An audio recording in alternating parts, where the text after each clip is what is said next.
Assalamualaikum warahmatullahi wabarakatuh. Selamat pagi, salam sejahtera untuk kita semua. Tak lupa saya sampaikan salam kepada Ibu Laili Nur Aisyah, SPD MPD, selaku dosen pengampu mata kuliah konsep dasar PAUD. Di sini saya sebagai moderator dari kelompok 18 izin untuk memperkenalkan diri terlebih dahulu.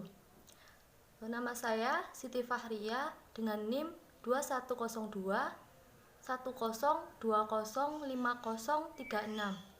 Di sini saya juga akan memperkenalkan anggota kelompok saya, yaitu kelompok 18 yang beranggotakan, yaitu yang pertama ada Salma Nur Latifah dengan NIM 2102 10205016.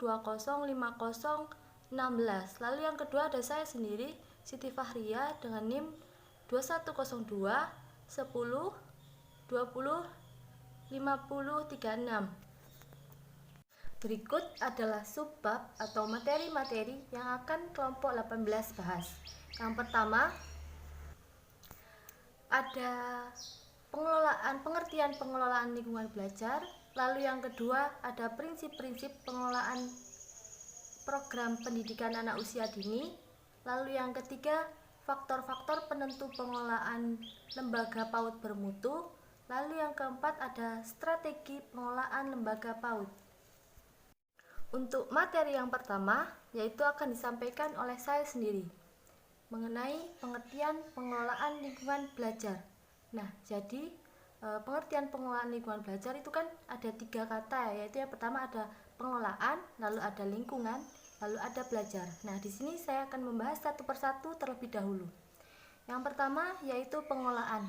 Nah, pengelolaan adalah proses mengkoordinasikan dan mengintegrasikan kegiatan kerja yang dilakukan secara efektif dan efisien.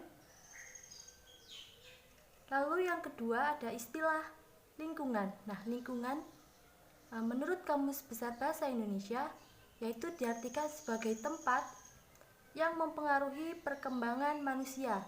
Lalu ada yang ketiga yaitu belajar. Nah, belajar ialah definisi umumnya yaitu sebagai perubahan yang relatif permanen dalam perilaku individu. Nah, jadi dapat disimpulkan bahwa pengelolaan lingkungan belajar adalah proses yang terkoordinasi dan terintegrasi sebagai komponen lingkungan yang dapat mempengaruhi perubahan perilaku anak usia dini sehingga dapat terfasilitasi dengan baik. Nah, dengan pengertian tadi kita jadi sedikit paham kenapa kita harus belajar mengenai pengelolaan lingkungan belajar. Nah, karena lingkungan belajar itu sangat penting bagi perkembangan anak usia dini karena dapat mempengaruhi perkembangan anak melalui perasaan yang terbentuk seperti kenyamanan kognitif serta kesempatan untuk berinteraksi. Nah, lingkungan belajar juga membantu untuk mewujudkan potensi anak yang dibawa sejak lahir. Nah, beberapa komponen yang ada di lingkungan belajar tersebut juga akan mempengaruhi perkembangan anak usia dini tersebut. Contohnya yaitu seperti ruangan, tempat yang tersedia, ketersediaan area bermain di luar, warna dinding, lantai yang digunakan, dan banyak jendela. Nah, itu dapat mempengaruhi proses pembelajaran atau perkembangan anak usia dini. Nah, maka dari itu pengelolaan lingkungan belajar akan membahas mengenai itu. Lalu materi yang kedua yaitu mengenai prinsip-prinsip pengelolaan program pendidikan anak usia dini akan disampaikan oleh saya sendiri. Yang pertama yaitu prinsip pengelolaan program pendidikan anak usia dini itu terdapat 4 prinsip utama. Yang pertama yaitu bersifat holistik dan integratif. Nah, maksudnya yaitu menggabungkan antara pemenuhan kebutuhan perkembangan dan kebutuhan pertumbuhan. Nah, dengan kata lain, lembaga PAUD memberikan asupan gizi dan layanan kesehatan, rangsangan psikososial yang sesuai tahap perkembangan si anak tersebut. Lalu prinsip yang kedua yaitu keamanan dan kesehatan, yakni lembaga PAUD harus menghindari segala bentuk gangguan fisik dalam bentuk penyakit maupun kecelakaan dalam lingkungan. Prinsip yang ketiga yakni kenyamanan. Nah, kenyamanan itu yaitu memberikan lingkungan yang nyaman. Nah, lingkungan yang nyaman itu terbangun apabila hubungan yang di dalamnya didasari oleh kasih sayang, saling menghargai, menerima dan membangun konsekuensi dan konsisten.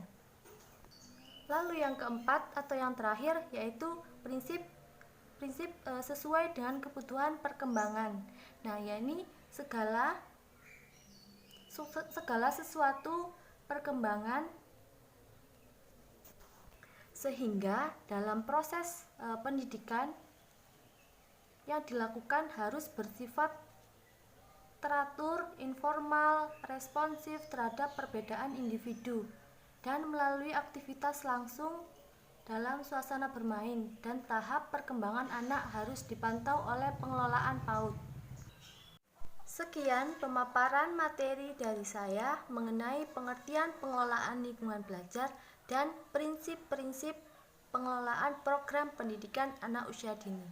Lalu materi selanjutnya akan disampaikan oleh rekan saya yaitu Salma. Silahkan Salma. Selanjutnya saya akan menjelaskan tentang faktor penentu pengelolaan lembaga PAUD bermutu.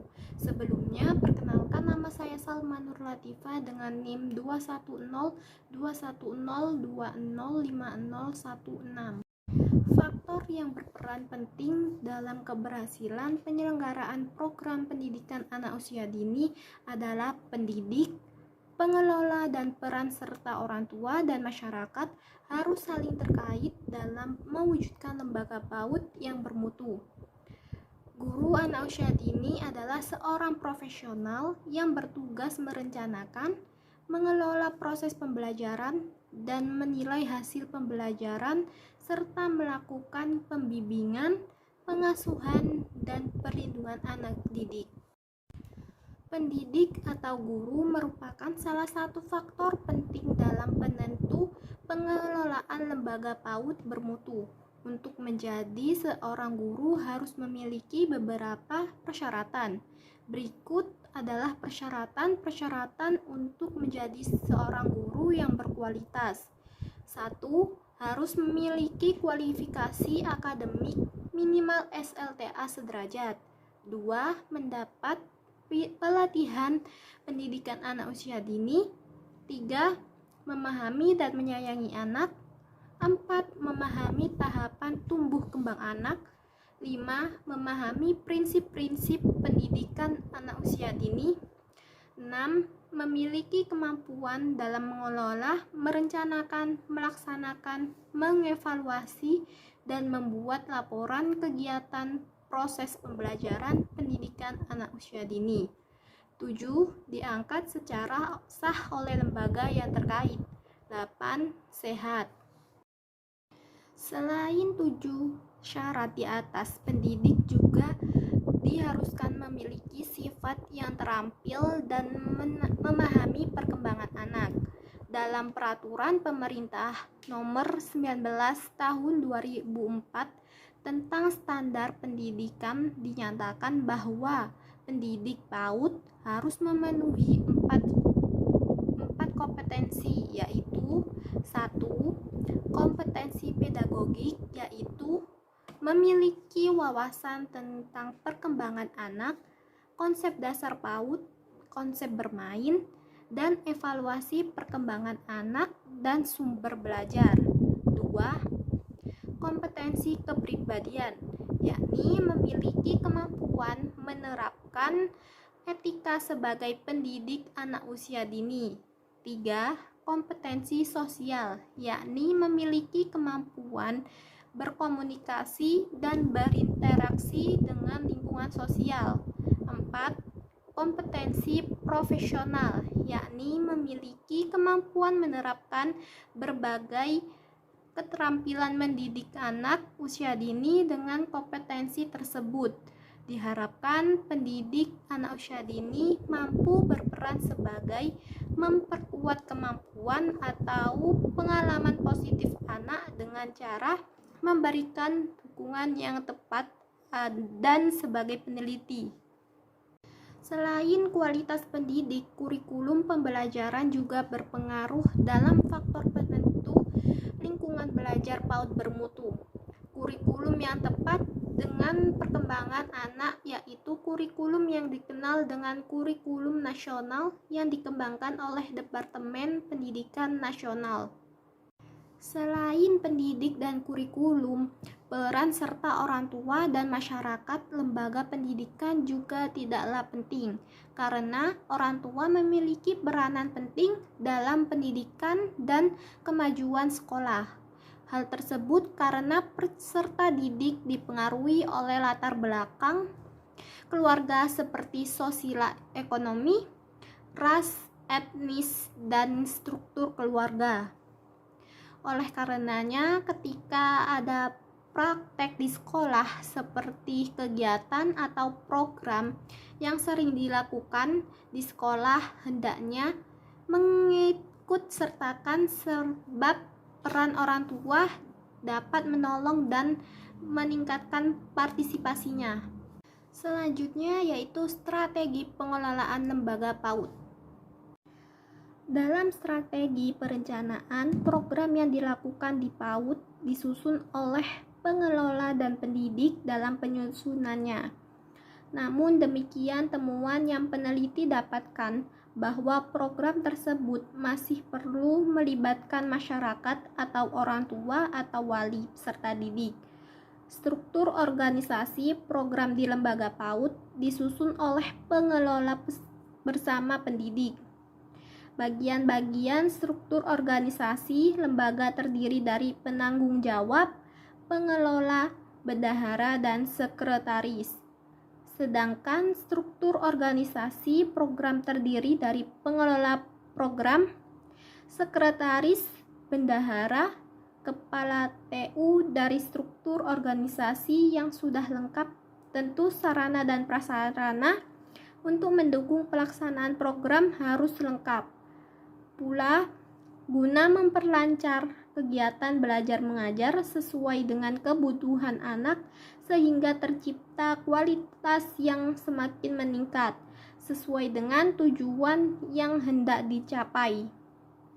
Jika masih terdapat kendala dalam melaksanakan program pembelajaran, yaitu dalam pembuatan perangkat pembelajaran karena dengan latar belakang pendidikan dan yang tidak sesuai, maka cara mengatasi kendala tersebut dengan mengikutkan diklat tentang penyusunan perangkat pembelajaran, mendatangkan petugas ahli atau narasumber ke lembaga untuk memberikan bimbingan dalam pembuatan perangkat pembelajaran agar hasilnya bisa maksimal sesuai tujuan yang hendak dicapai.